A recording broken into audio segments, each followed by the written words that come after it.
yeah, maybe I will check with him afterwards. So, all right. So welcome everyone to the session number 3 of the STINT workshop. We are just about to start. So we are standing on the session number 3 over here already on the agenda. Today we have 3 expert talks by Nadia, Oscar, and Felix.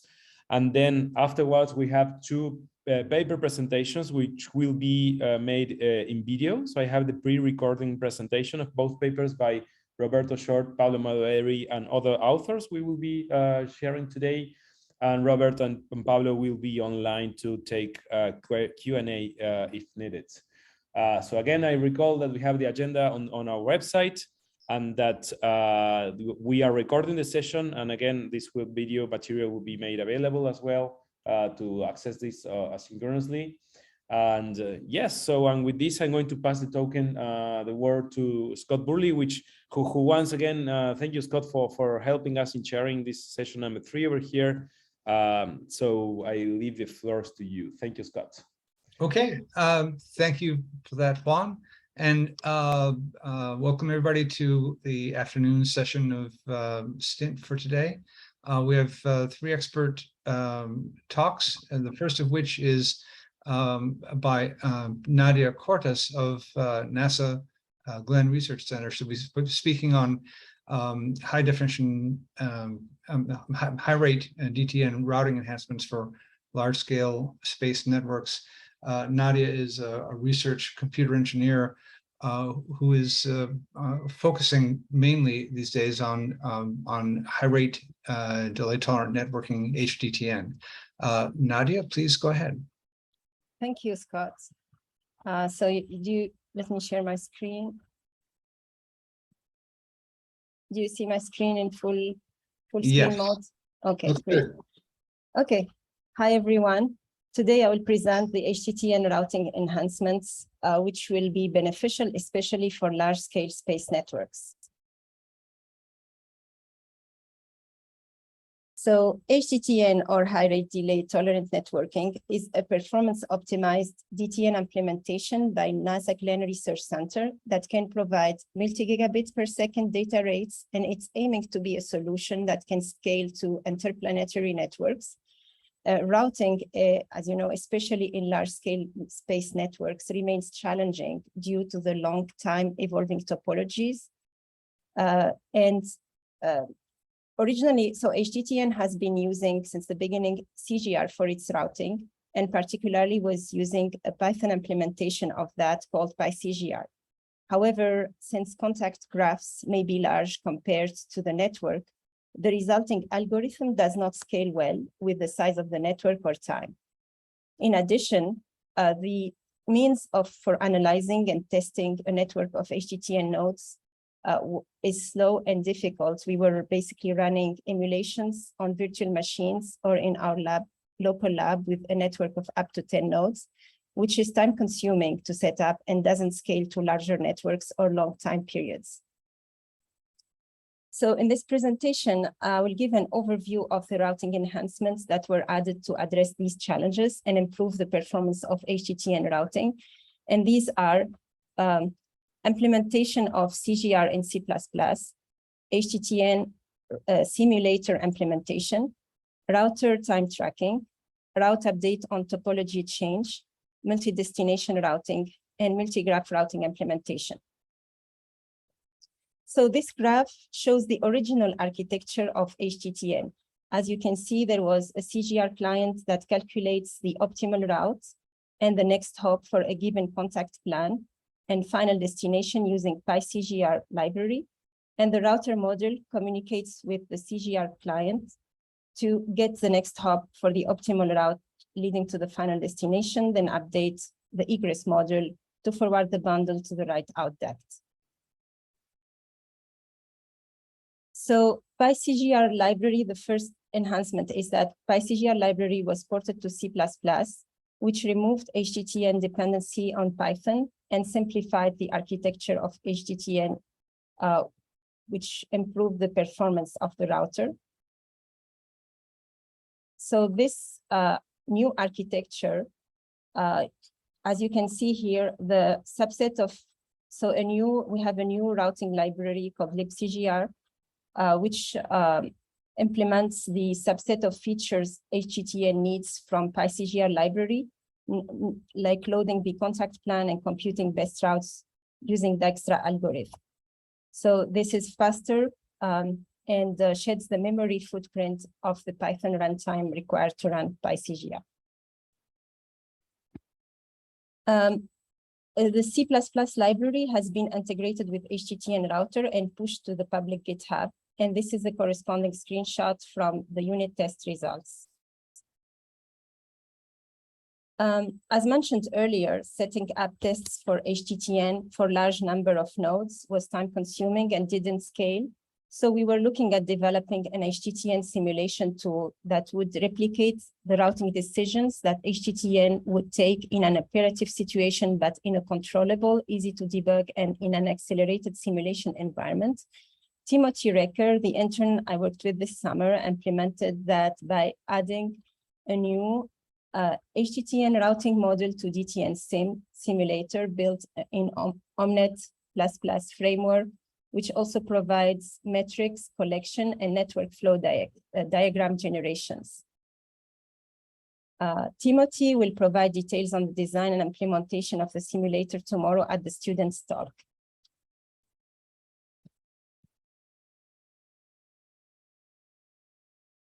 The network flow diagrams generated automatically by the simulator were used experimentally to observe the behavior of HTTN for different routing scenarios and optimize HTTN routing code further.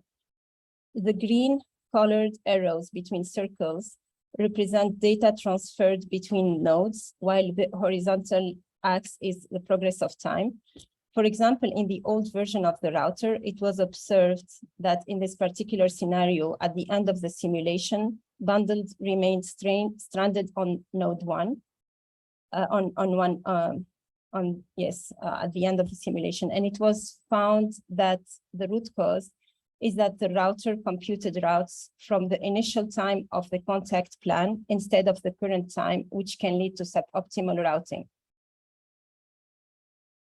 So to fix this issue, the router was changed to keep track of time by listening on the scheduler PubSub 0MQ path to receive time updates and change its own internal time before computing the optimal route. And it was also another enhancement to recompute optimal routes as needed if a link down would invalidate the original route. In addition, for better usability, the router was updated to compute routes for multiple destinations in one run, and this by using the HTTN config file to get all final destinations from the outduct. So the final enhancement is the contact multigraph routing implementation. CMR is a performance optimized routing algorithm that was developed by a NASA intern, Michael Moy, and is provably more efficient compared to CGR.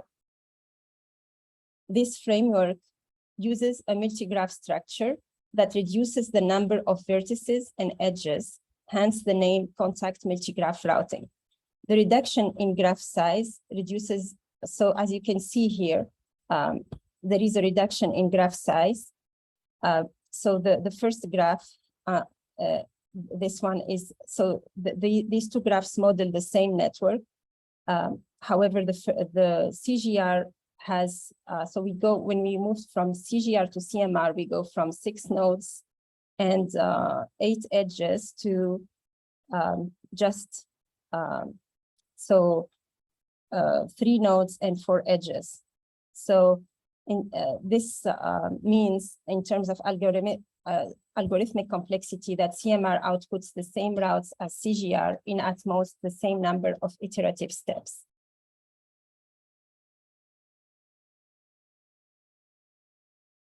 So this shows the algorithm developed by Michael Moy. So for CMR, and the CMR function takes the same parameters and returns the same outputs as CGR, Basically, CMR can provide the exact same functionality as CGR with better runtime efficiency. This algorithm was implemented in C++ and was integrated with our HTTN routing library and the HTTN router model.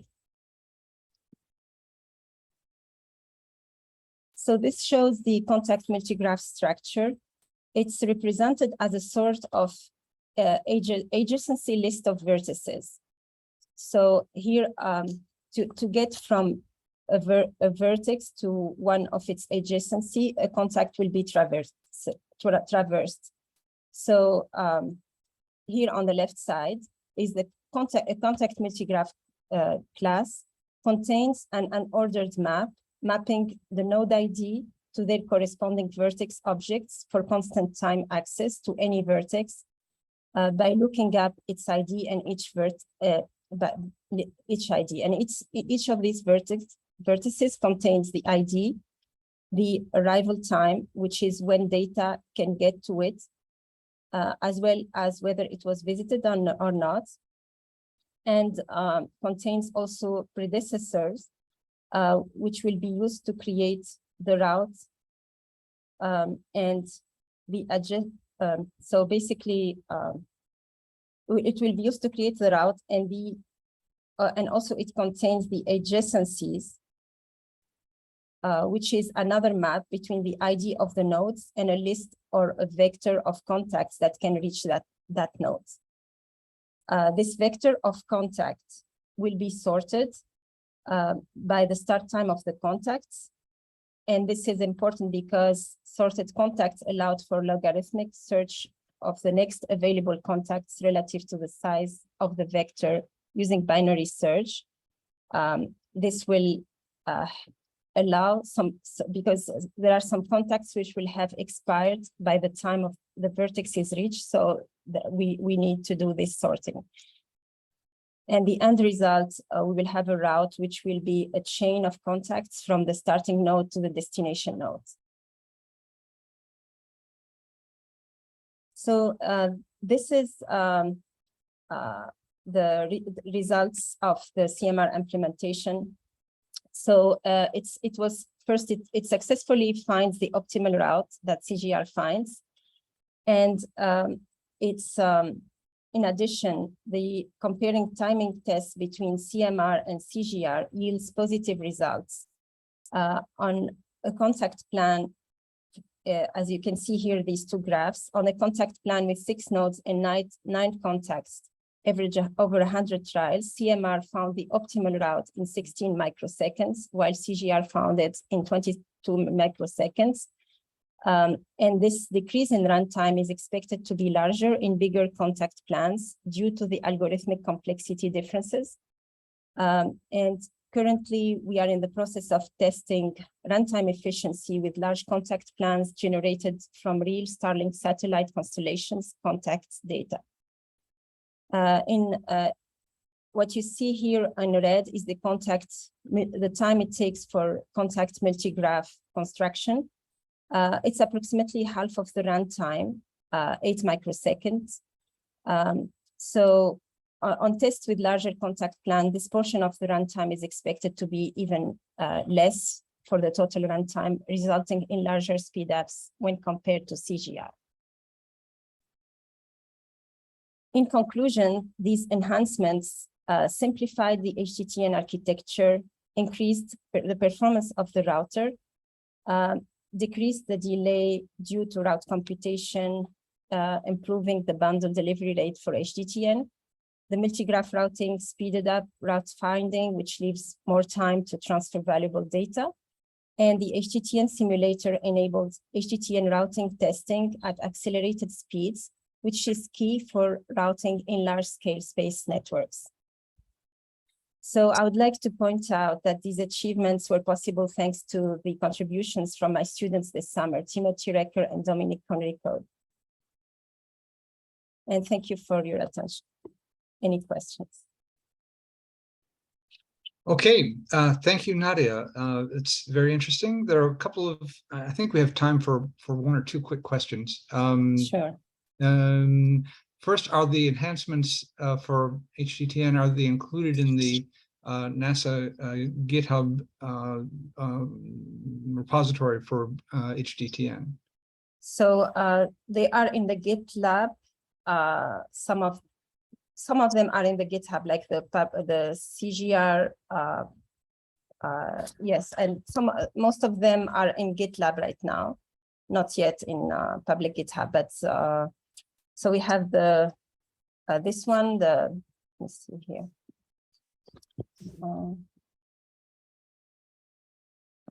So the C++ CGR implementation is included, the HTTN simulator as well. There is in the README an explanation how to run the simulator. The router time tracking and these two enhancements are still on a side branch on GitLab. These three actually, and this one is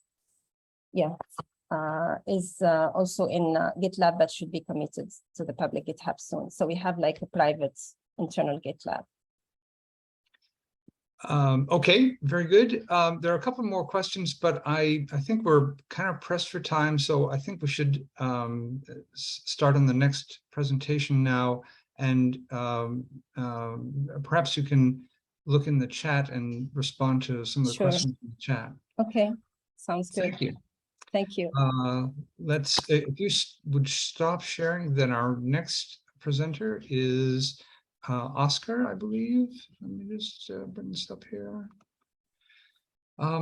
Oscar Garcia will be talking about DTN developments and projects in the IPN-SIG projects working group.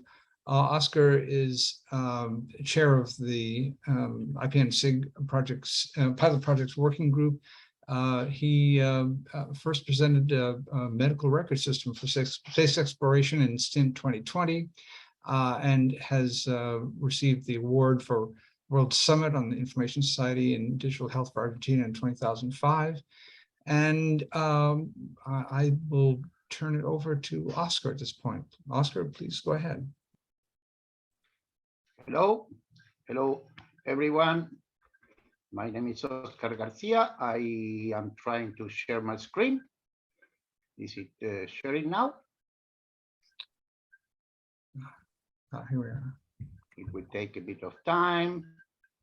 It's not there yet. Well, Okay, can you there see? it is.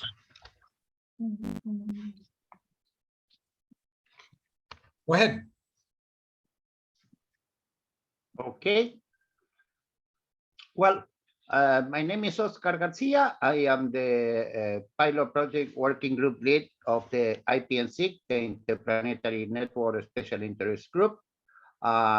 We have been working for nearly 2.5 years in developing technologies to work with the delay and disruption tolerant networking protocols, and working to develop on the goal of interplanetary internet to be used on Earth and in space.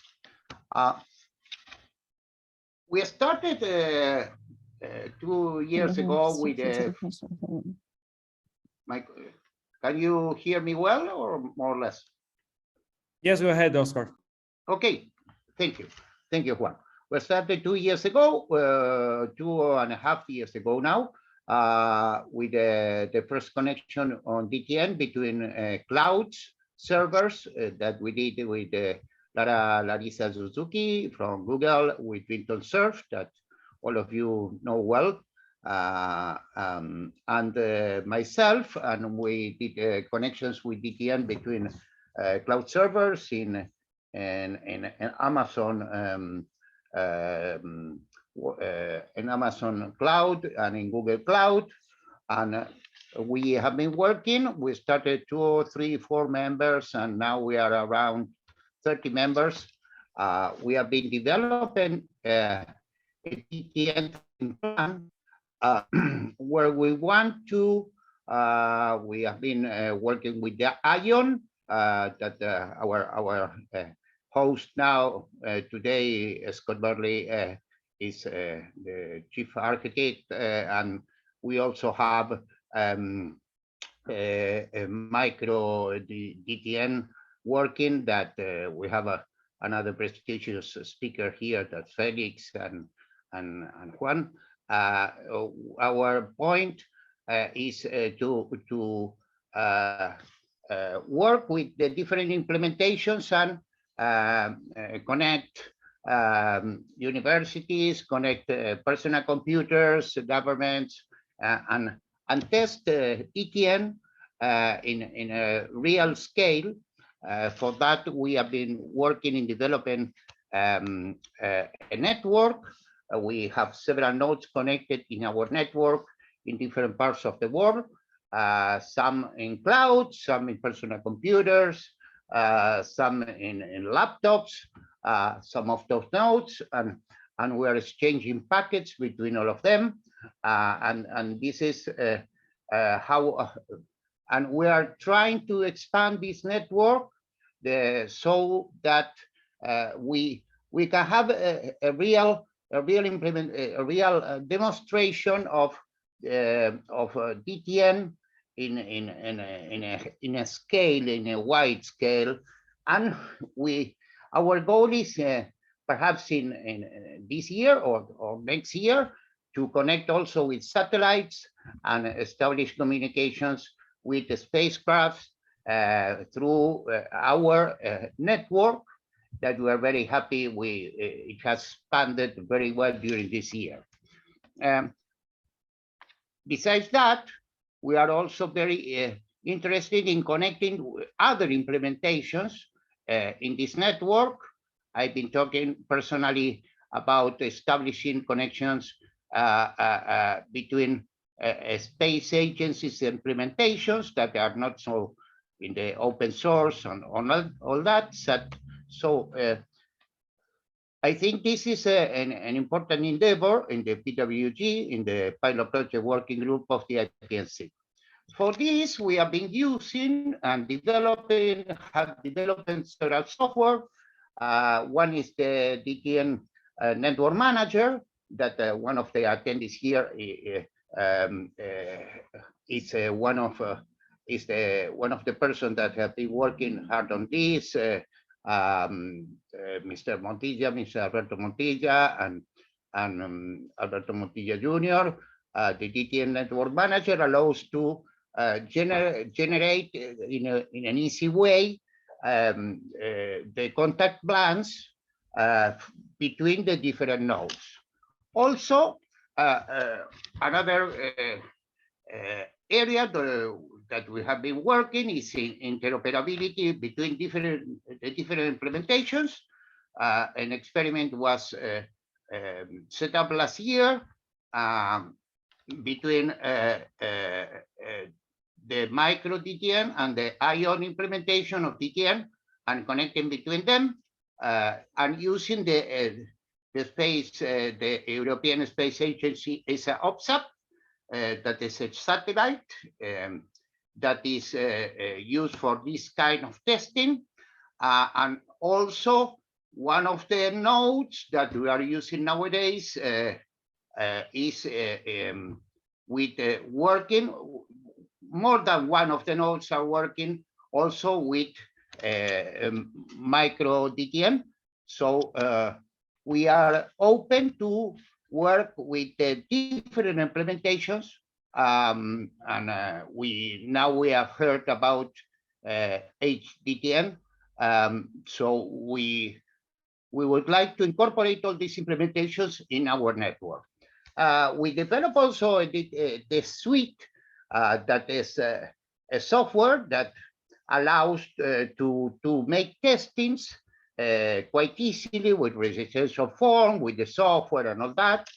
And we also develop this for ION for now, a web interface, so that with this web interface that we have not launched publicly, but we plan to this testing can be done from a website, so it's easy. It's much more easier than typing commands on the computer to send bundles and to send pings or connectivity between the different nodes. So someone can test without much knowledge of the base technology. Well, there are several small companies and that are working. Some have presented in the STINT seminar yesterday. One is Adirondack IT Solution that they are working with modems and radios and working in developing a special technology and researching on that. In this case, they are working with NASA in a project. Well, here are the, but I think you already have this information. Also, another of our members has been working very hard in the last weeks, and he has developed, Mr. Scott Johnson from SolarNet One, has developed a convergence layer for IPv6 in DTN. We think this is the first time that IPv6 is used to connect to send packets and to establish connection. This is already working, and in one of my last slides, I'm going to show to you on GitHub, and I asked some of my colleagues to share these GitHub links to all of you, so you can have this information and also contribute. Well, this is a model also for developed by Mr. Scott Johnson to connect Earth and Mars and how to establish communication. And this is a discussion that we are also having inside the IPNC of, in the case of connection between planets, DTN is only going to be used, or DTN and TCP/IP should be shared to establish this kind of connection. Some of the attendees here have been involved in this discussion, I know. And well, this is a development that I did myself, that is the medical record for space exploration. That is a model. I've been working in digital health for more than 20 years. This is a model that allows digital medical records to communicate through DTN with the spacecraft and get the information back. So an astronaut can be can have a connection with their own personal doctor on Earth, if the doctor is on Earth, and if the doctor is on Mars in the future, he can also connect with the doctor on another planet. Well, we get some awards from the British Interplanetary Society and also from the World Summit of Information Society on this. This could be applied to space exploration for the availability of medical records. Well, it's not obvious to all of you. This is another project of our one of our attendees and member of the PWT. This is a laboratory that is developed for testing and also for educational with Raspberry Pis. This is already DTN and with connectivity also to LoRa DTN and to different implementations running now on this laboratory. And this is one of in this laboratory that was developed by Jorge Amodio, who is here. Well, we have here a mission control center with some Legos that are looking, and all this is working. We don't want to interrupt these operators there, but they are watching all the evolution of the interplanetary network. Also, one of our members of the PWG and from Google has been working in artificial intelligence and using this to help in Larissa Suzuki in developing more easily contact plans to establish the connection between the spacecraft. This is a collaboration between Google and the GPL. Well, another of our members and attendees has been working for many years now in the Arctic. What you see there, under the ice is an antenna that was covered by the ice, and they are following with using LoRa DTN and connecting also with the ION DTN, establishing an interoperability between those two technologies. They are following reindeers in the Arctic, and this is operational every day for the Sami community that they live and herd reindeers in the north of Sweden. Well, and this is another project from Bojan Grasic that is DTN working in the caves in Slovenia. This is these big caves are visited by a group of tourists, and they have developed a technology using DTN to follow up the environment and to prevent climate changes and all this kind of situation. So this is a real life applications of DTN and use on really daily. That's one of the objectives of all our group as well. Well, finally, well, and this is also a connection between the Arctic and the Postjona caves between Sweden and Slovenia, using this technology of using DTN to establish connectivity and to get climate information, meteorological information in real time, or even when the connectivity is down. That's one of the goals, the basic goal of DTN. Well, I hope I was not boring with all these presentations. Here is we are happy to say that our host Scott Burley has launched this new ION experimental site where he's developing new applications and new modules for ION. Well, Samograsic that already I talked about, that he works in Sweden, in the north. Well, here is his GitHub.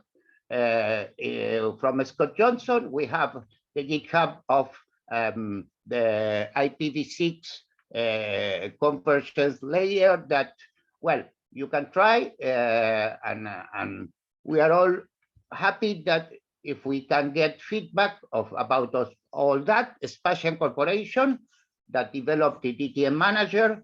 This is a GitHub that has the technology that allows to establish from a console application easily. Is an API to establish online updates to the contact plans and all this. And from Dara Suzuki, several demonstrations And I don't know if one of my colleagues is copying on the chat. So you can have, because sometimes from the slides you cannot get the information so fast of the links. Well, and finally, that's a lot of work that we are doing all the time with several members. And I am very, very grateful that we had the opportunity to present this in STINT. Thank you. Thank you very much. Excellent. Thank you, Oscar. Very comprehensive and informational presentation. A lot of great information in there. In the interest of time, I don't think there are a lot of questions for your presentation. I don't spot anything in the chat, or I may have missed something. I would encourage you to look at the chat, see if there's anything in there to respond to, and I think we should press on to our last expert presentation this afternoon, which will be from Felix Walter, who will be talking about a generic bundle forwarding interface in the micro DTN implementation of delay tolerant networking. Felix is the CTO of D3TN GmbH in Dresden, Germany. He got his doctorate in the area of DTN routing in 2020, and has a diploma in information systems engineering, and has been working on open source DTN protocol stacks and evaluation tool chains since 2014. Felix, please go ahead. Thank you, Scott, for the nice introduction. Yeah, so today I would like to present a component we've been working on for the past 1.5 years in one of our current projects, and which I consider could be valuable for future developments in the area of bundle protocol implementations. And this is a generic bundle forwarding interface. Let me first give you some context about this project I've been talking about. This is called RedMars. This project seeks for opportunities to transfer concepts from the so-called recursive internetwork architecture, short RINA, to the delay and disruption tolerant networking domain. And if you did not hear yet about RINA, it's basically an alternative approach to networking, to build networks, basically a clean slate approach to redesign conventional networks like the internet, which eliminates some weaknesses of the current protocol stack. For example, like node mobility. It introduces identifiers for the nodes themselves, so that you don't only have identifiers for interfaces like IP addresses, but also for nodes, and the nodes can roam freely between connectivity, and you don't need any workarounds and so on. And yeah, of course, it's quite difficult to introduce such new concepts in conventional networks that are widely deployed. However, in the DTN domain, we are still developing new concepts. We still have open questions to be addressed. And we thought, well, it could be a good opportunity to have a look at this RINA architecture and take a look at this clean and systematic approach, and whether this might help us in the discussions of things like DTN naming, addressing, and routing. And in the context of this project, if you want to know more about it, there's also a talk that Marius Feldman gave during one of the past IETF meetings, which you can find on YouTube. I won't go into much more details, but I really want to focus on one thing we developed in this project, and this is the generic bundle forwarding interface. But first, let me introduce to you a scenario we are working on in this project. And this is basically a toy scenario we have developed, whose goal is to show the coupling of very heterogeneous network segments in the sense of link characteristics. So maybe many different links, scheduled links, opportunistic links, and so on are combined in a single end-to-end communication scenario, which also is a motivating toy example. which is that a remote control station located on Earth, shown on the right-hand side here, number 1, should command a drone on Mars, which is connected, first of all, via some gateway node, via a ground station on Earth that connects to a Mars satellite that connects to a ground station on Mars. And then we have 2 drones. One of them is a carrier drone that just has to physically transmit bundles to a remote site on Mars where the second drone sits. And this can then perform a task like taking a picture, which will then be transmitted back via the same path.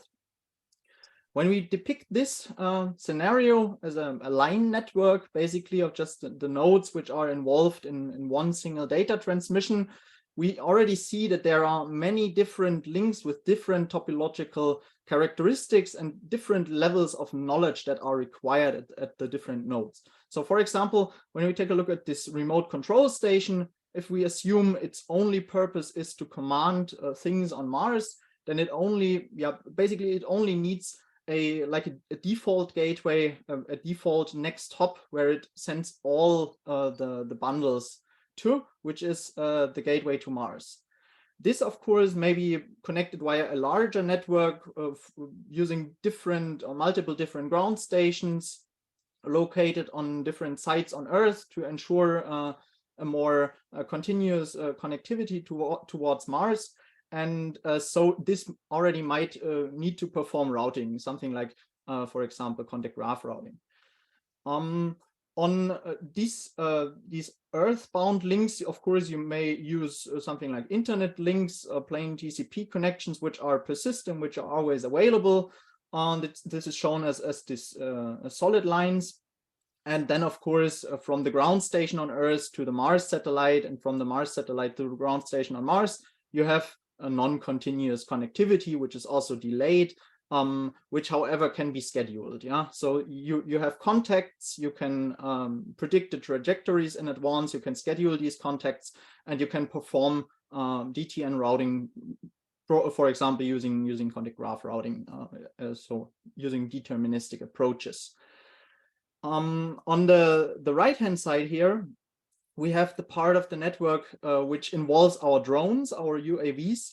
And this is an opportunistic part of the network where we assume that the drones are opportunistically moving also physically and are not always in range of each other, or not always in range of the ground station. And this requires the data also to be transmitted only when they become in range and when they opportunistically can be reached, basically. So all in all, what we derive from this is that we don't think it is viable to try to identify a single routing approach which fits all of these link characteristics, fits all of these segments of the network somehow. But we think it would be much better to develop targeted routing and forwarding approaches. I mean, we already have a great variety of available in DTN research, and then allow for selecting one of them which fits the current node, which fits the specific topological characteristics and contacts around the node best, and select this based on the available topological knowledge. And to allow for such a selection, of course, I mean, we could develop a wide variety of bundle protocol implementations, each doing a different routing and forwarding approach. We've already heard quite some interesting talks about different bundle protocol implementations. We already heard that many of them are interoperable, and this is very valuable, I think. And of course, we could implement a single routing approach in each of them, and then deploy a different implementation on each of these nodes. However, when we want to quickly add new routing approaches, new forwarding approaches, and experiment with them and change them and so on, it would be much better to have the opportunity to also change just this module easily in one bundle protocol implementation. And this is what we were working on, and this is why we developed a concept for a generic interface for bundle forwarding. The general idea is that we basically split our bundle protocol agent into two parts. First of all, we have the bundle protocol agent core, basically, which is the part doing all the normal bundle handling according to RFC 9171, bundle protocol version 7. This then, when it aims to perform the bundle forwarding procedure, it will, however, not perform it on its own. It will emit an event. So it provides a publish subscribe interface where we can attach multiple different processes listening to these events. And this can, for example, inform about a new bundle being received and now needing a forwarding decision. And then we have a second module, which is shown in orange here, which is the bundle dispatcher module, as we call it, or BDM for short. And this can then instruct the bundle protocol agent core to do things with the bundle, basically, to, for example, keep the bundle until it expires, forward the bundle now to a specific node X, drop the bundle, and so on. And these instructions can be basically sent at an arbitrary point in time. So it's not only bound to answering like the events that are sent by the BPA core, but it can also occur maybe based on the system clock or scheduling that is performed inside the BDM or similar things. And this basically supports arbitrary DTN forwarding and routing techniques. So we can map a lot of different routing and forwarding techniques to this model, as we have a decoupled publish subscribe event socket and a RPC remote procedure call interface for updating the instructions for handling bundles.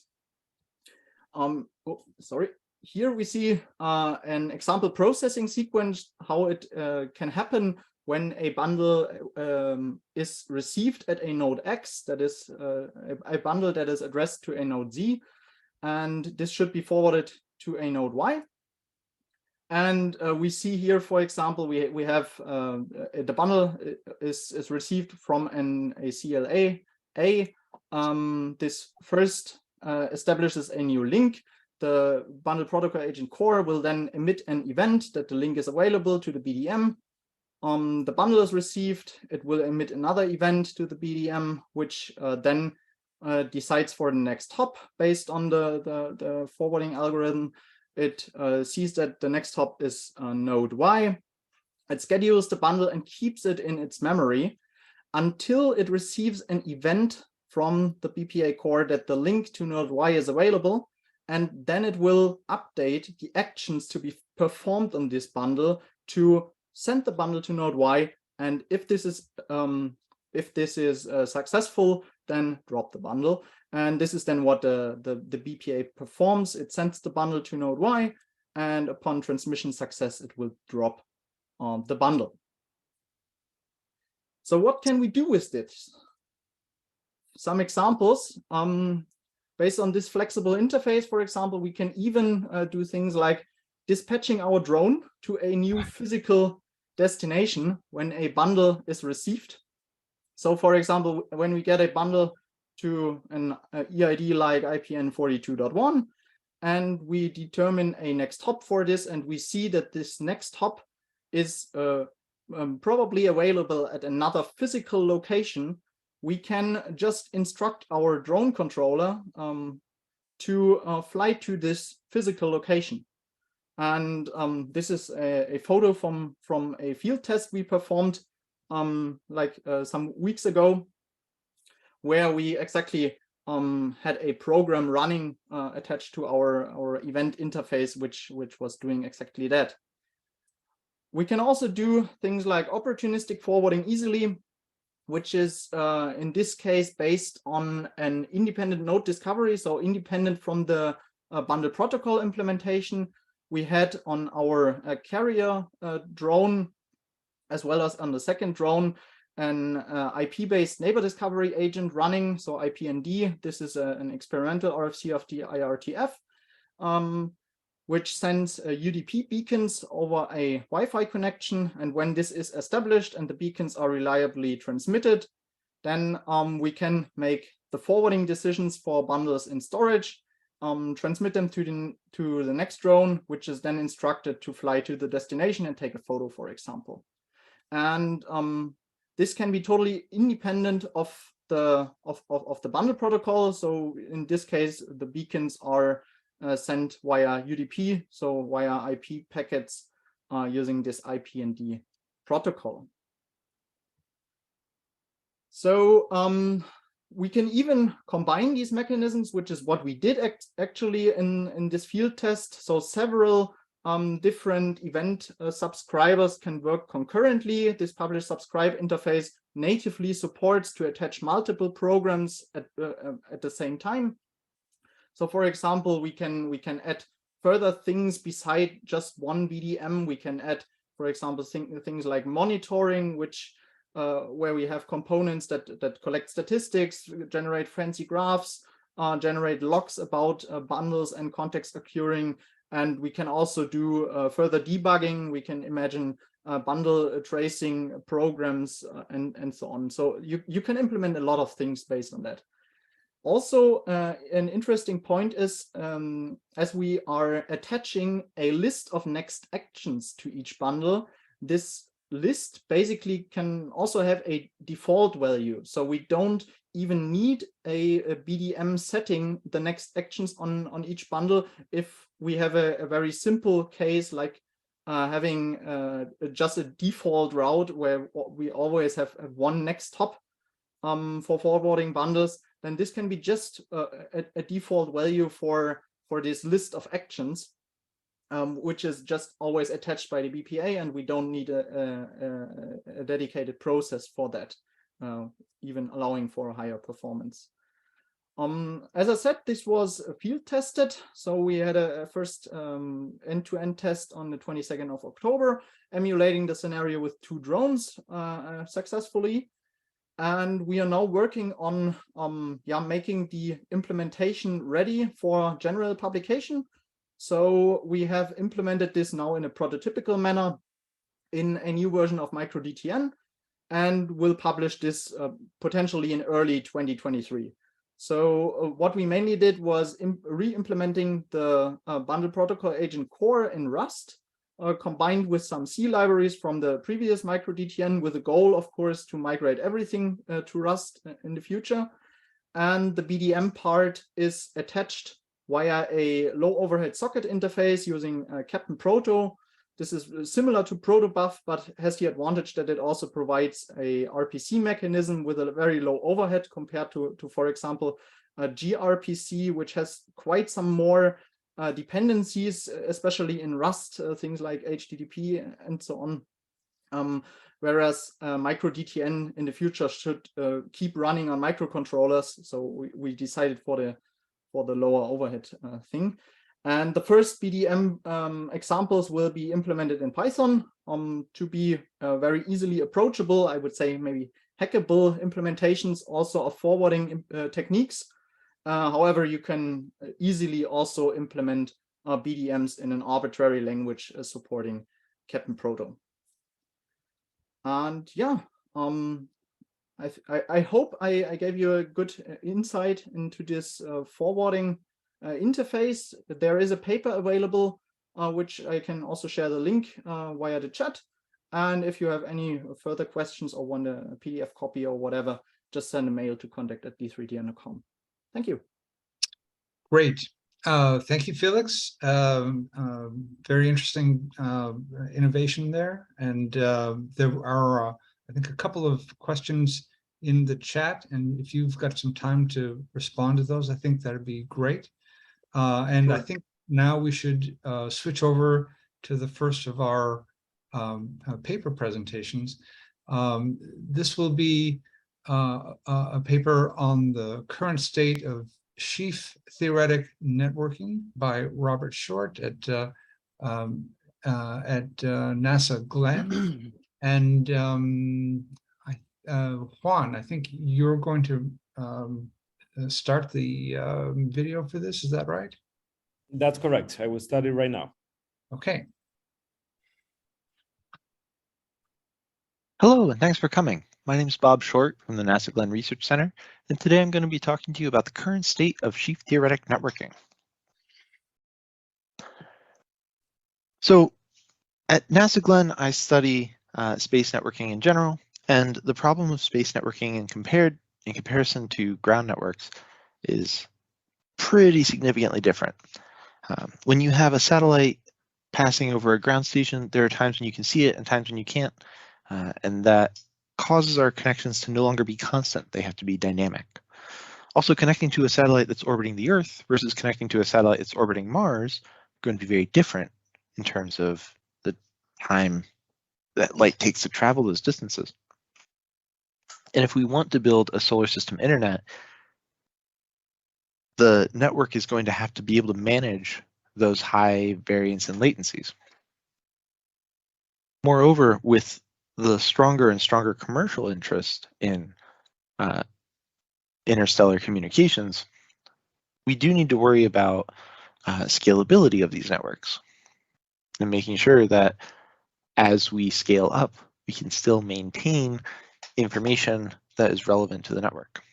One very real possibility is that as we get a larger and larger network, we won't be able to distribute network information across the entire network efficiently. So how do we solve this problem? Well, on Earth, we actually have a solution.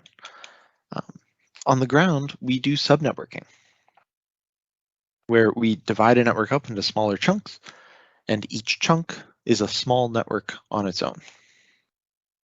This works great. For the internet, this is actually incredibly great because we have a reliable central network infrastructure, the backbone of the internet, that we can rely upon.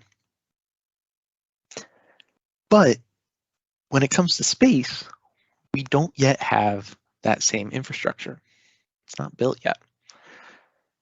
And while we're trying to design the next satellites that can serve as those routers and those connection points,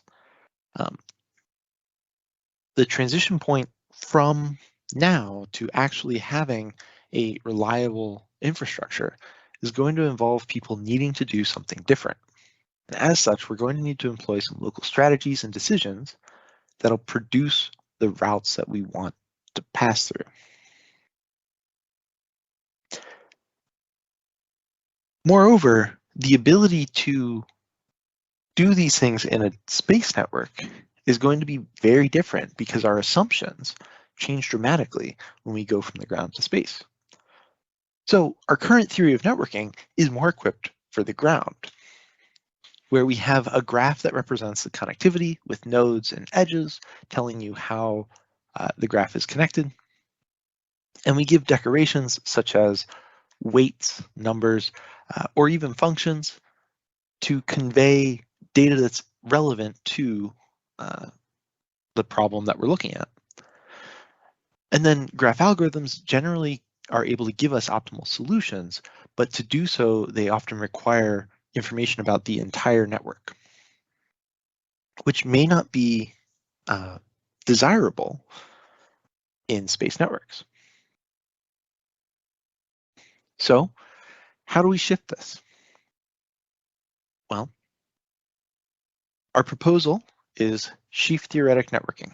This is a new theory of networking that uses sheaves instead of just decorations.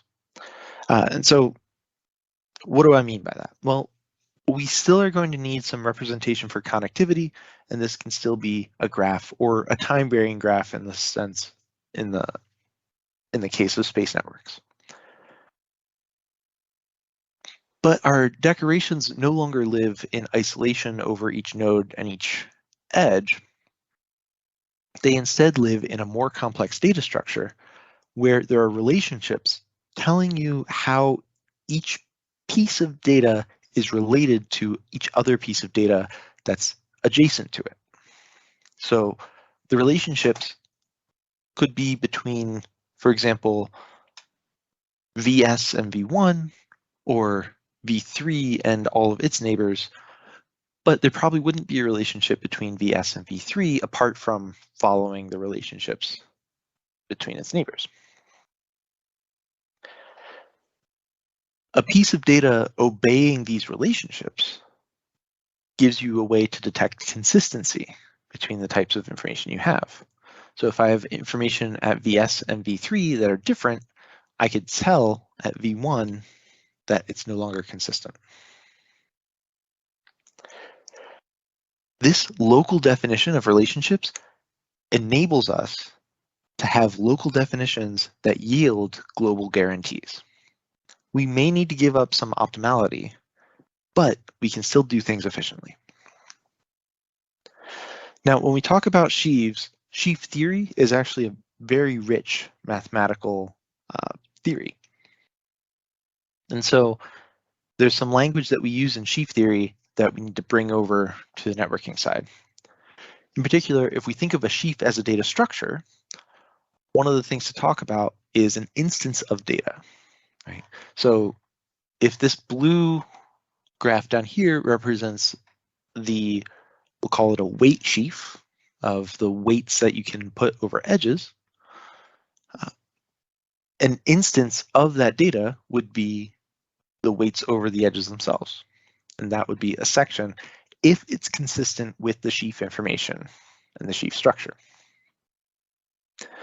Moreover, if we're talking about sheaves as a type of data structure, well, one of the things that we would want to do is translate between a data structure of one type and a data structure of another type. This function mapping between different types of data, that's in sheaf theory called a morphism. But that's really all it is it's a way of translating between different types of data on the same network. However, if we want to talk about subnetworking, morphisms aren't quite what we need. So imagine that we have a scenario where we have a network between the Earth and the Moon, and we want to simplify it to the subnetwork Earth-Moon on the right here. Well, if we have information in a sheaf over this network and we want to translate it down here, well, the direct image enables us to do that. It allows us to pass the sheaf over the larger network forward. However, if we use a sheaf here over the Earth and Moon that tells us information, say, about the average latency that we expect to see between Earth and Moon systems, we can pull that information back to the larger, more complex network using an inverse image. So in this way, we're actually able to translate back and forth and talk about subnetworking effectively using sheaves. And in fact, that's one of the things that we see as a future application of sheaf theory, is specifically using direct image and inverse image to manage subnetwork structures. The other thing that we see as a future is knowledge and behavior sheaves. The idea being that the information that I need to make a decision versus the actual making of that decision can be separated into two different data types. And being able to collect information about the system versus acting on the system should both be able to be consistent, and we should be able to translate from one to the other using sheaf morphisms. This idea feels particularly powerful as our knowledge may not be across the full network. Our knowledge may not be global, but we will still need to act in ways that will give us global guarantees. And using this knowledge and behavior sheaf can give us a way of talking about local information that actually translates to local decisions, which translate to global decisions. All right, in the future, we're hoping to study some sheaf models for comparing different routing algorithms. In particular, we're really interested in contact graph routing as compared to, say, probabilistic routing, like in Profit.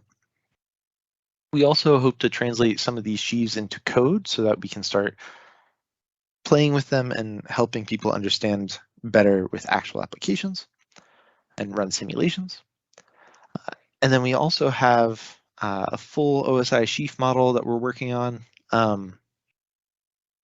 One day, we expect this more complicated thing to be ready to display. Over here on the right, you have myself, Robert Short, as well as my collaborators, Jacob Cleveland, Michael Moy, and Zoe Cooperband. The three of us all work together through the NASA internship program. So we have to thank the SCAN internship program for sponsoring this work, the organizers at YC and at STINT for allowing us to present here, and also the many collaborators and supporters that we've worked alongside. If you have any questions, feel free to reach out to me at robert.s.short@nasa.gov. Thank you for your time.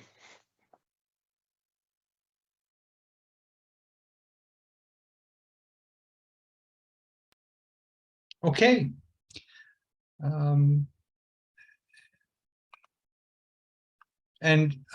Now I think we have plenty of time for our last paper presentation and a couple of minutes at the end for question and answer before we run out of time. So Juan, are we ready to go with our next paper presentation? Sure, let me run it right now. It is routing heterogeneous traffic in delay-tolerant satellite networks by Pablo Moderi. And take it away, Juan.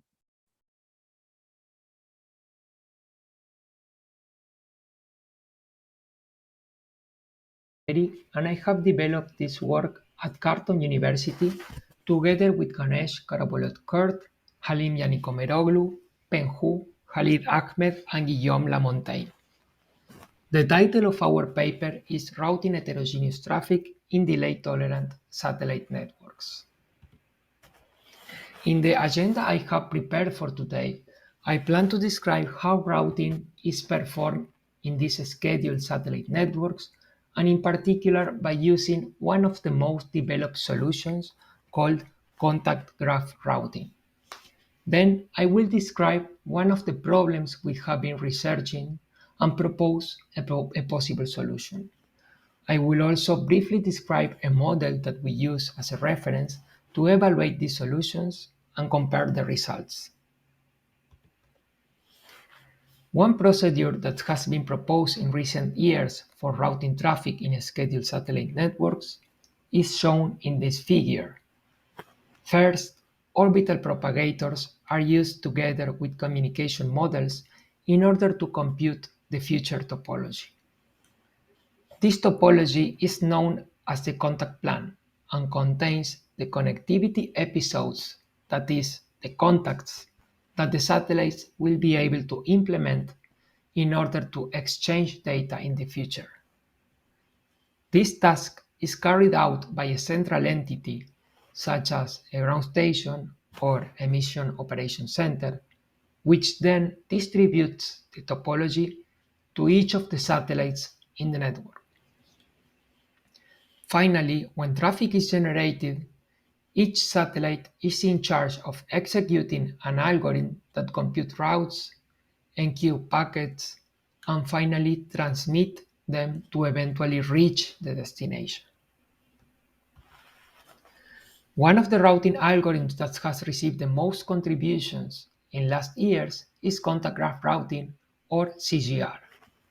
This algorithm starts from a contact plan and computes routes. If we consider that time advances to the right, we can represent the topology at different time instants.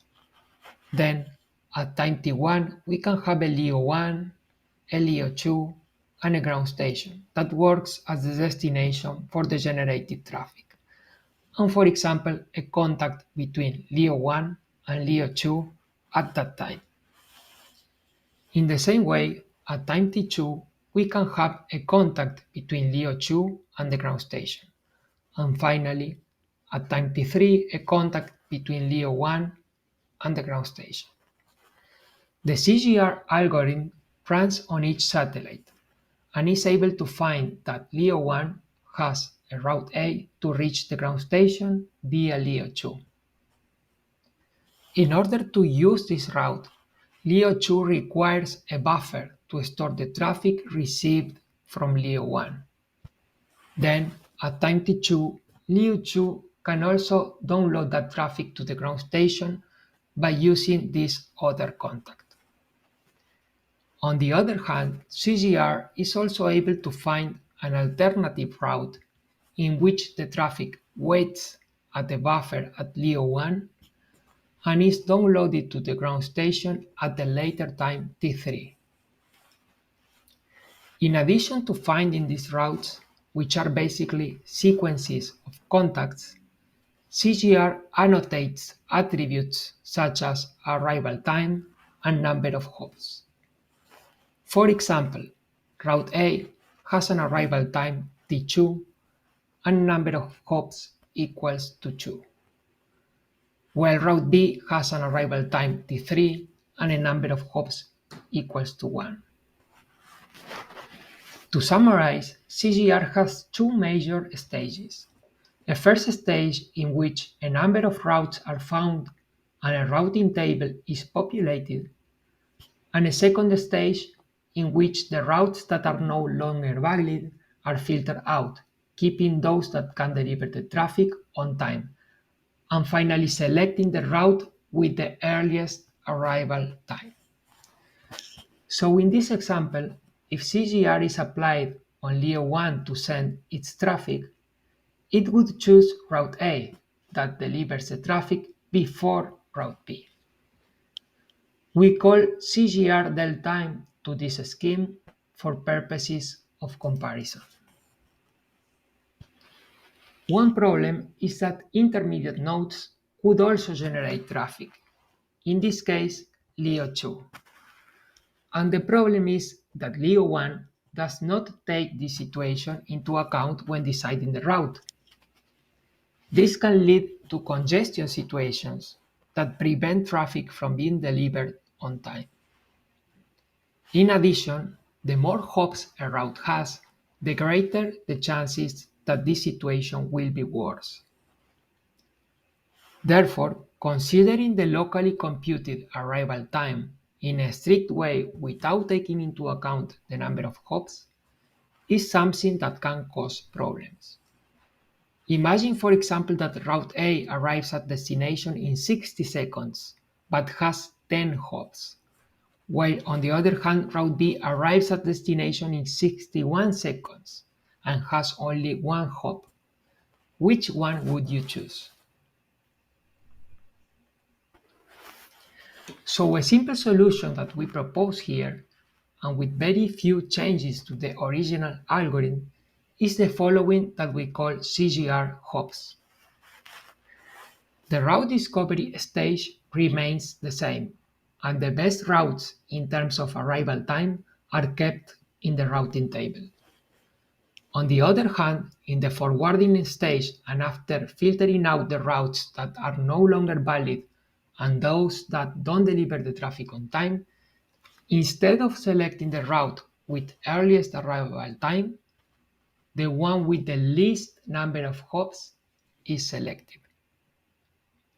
The expectation here is that this scheme will make decisions that relieve congestion by using fewer hops, and that this congestion relief will serve to leave capacity to the traffic that needs to arrive earlier.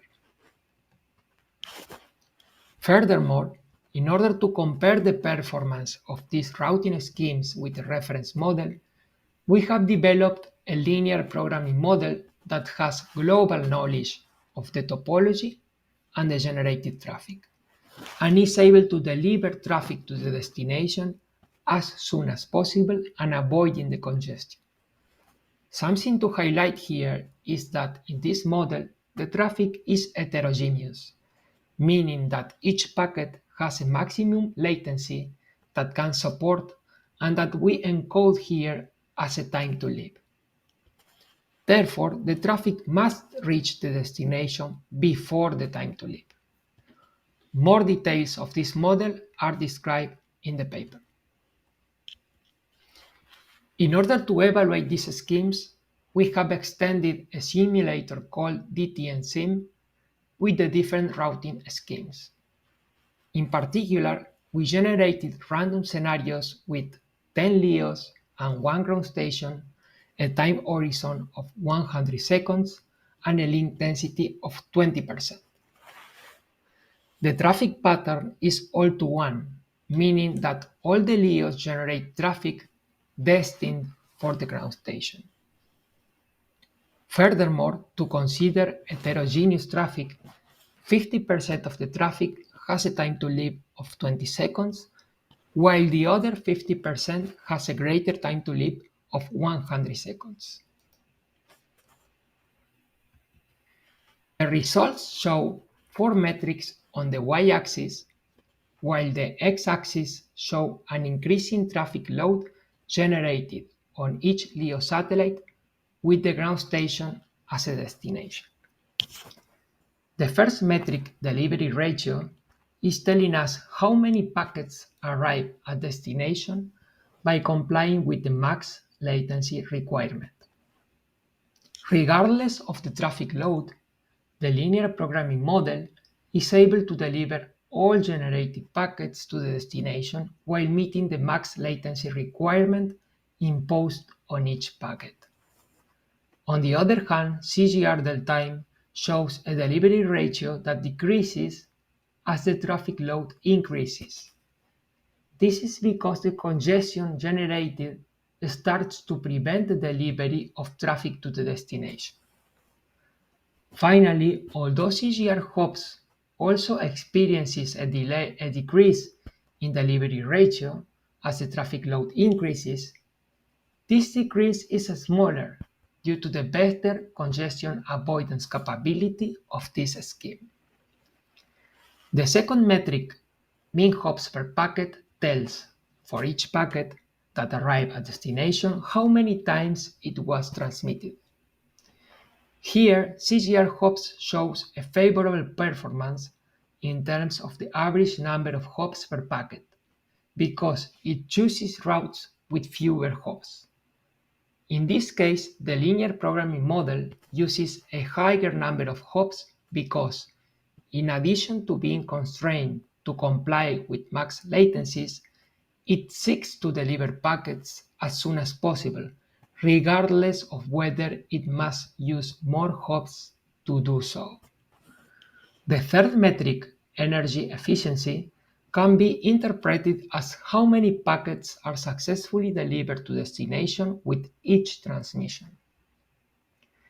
It can be seen here that CGR hops is the most efficient scheme and that the model lies between CGR del time and CGR hops. The explanation as to why the model is not the most efficient here lies in the fact that the model seeks to deliver traffic as quickly as possible and uses many contacts in the early states before moving on to using contacts in later states.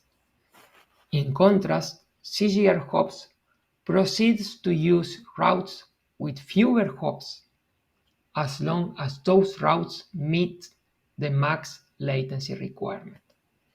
The fourth and last metric is the mean delay per packet.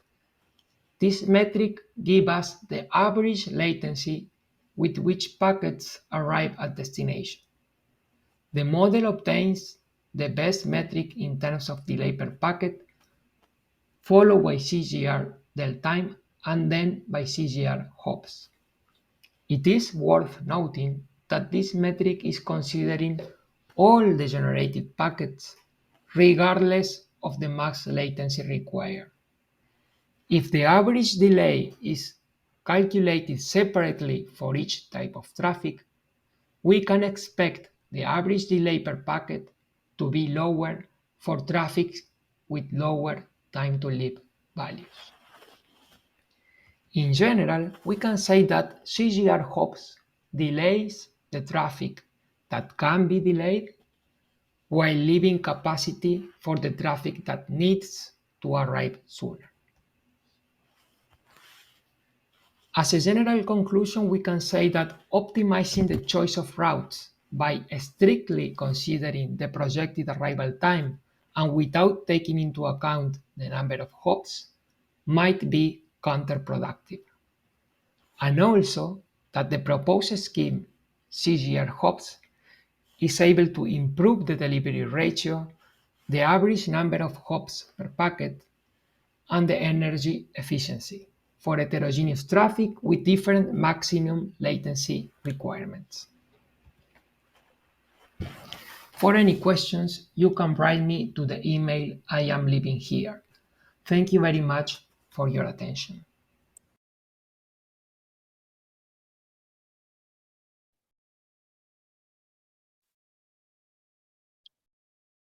Okay, that is the last of the talks that we've got scheduled for this session of STINT, and we have 7 minutes left for discussion.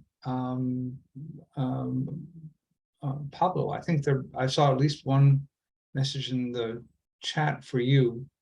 Can you comment on which is the optimization objective of the linear programming model, and have you tried different objectives? Yes, thank you, Scott. Thank you, Juan, for the question. Yes, the question is which is the optimization objective of the linear programming model, and if I have tried different objectives. Actually, I have only tried one objective, which is to optimize the delivery time of the whole traffic by being compliant with the max latency imposed in each packet. I can try another objectives, but I haven't do so. I think it would be interesting to see in this comparison in the different metrics where different models may be in those schemes. And is the software that first of all, I guess, is this implemented in software, or is it strictly modeled at this point?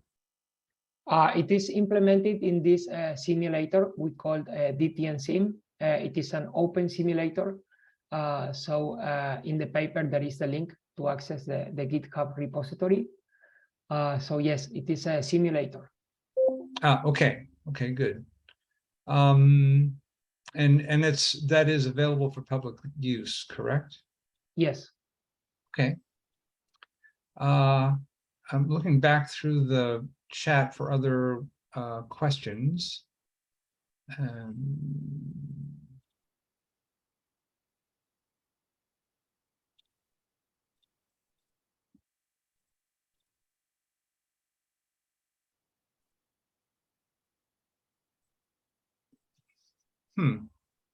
Yes, I can search for it. Give me 1 second. There's a question here for Robert. Robert, are you on the the meeting here? Yes, I see him. Okay, good. So there's a question which maybe you've already answered further down in the chat. Which model is a better fit for the sheaf theory, contact graph routing or CDM? Yeah, sure. I answered that in the chat, but I'm happy to answer it verbally as well. So pretty much, so sheaf theory is general enough that you can actually build it over any graph model that you have. So it should work over a contact graph as well as a, I think it was called a CDM. But the models that I've been working with have been more like CDMs than contact graphs in general.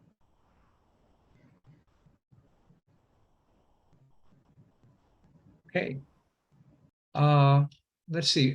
People who wrote questions in the chat, it seems to me that most of the questions have already been answered. Is anybody out there with an unanswered question?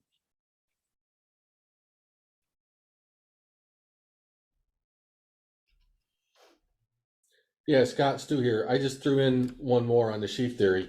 I've done a little bit of reading, but I am not a mathematician. I'm wondering whether sheaf theory has been successfully applied to hypergraphs or multigraphs, or alluding to yesterday's talk, hyper multigraphs or multi-hypergraphs, call them what you will. Yep.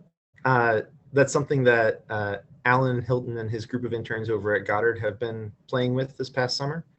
So I know that there are also researchers at Pacific Northwest National Labs who are interested in hypergraph networking in general and applying sheaf theory to that.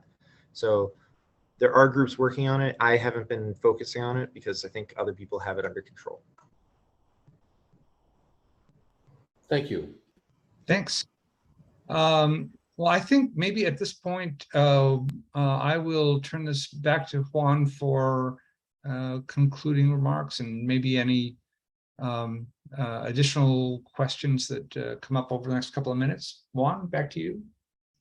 Right. So thank you, Scott, for chairing this very nice session. I don't think I have anything else on the schedule before tomorrow, where we have the last session of STINT, where we have a bunch of student talks that will likely go into more details on the different topics we have been touching these days.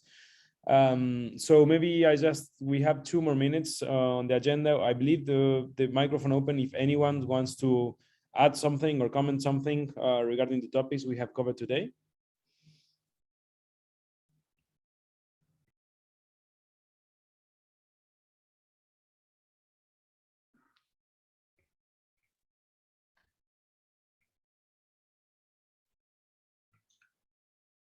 Well, right. From Oscar from the project working group, just to say thank you.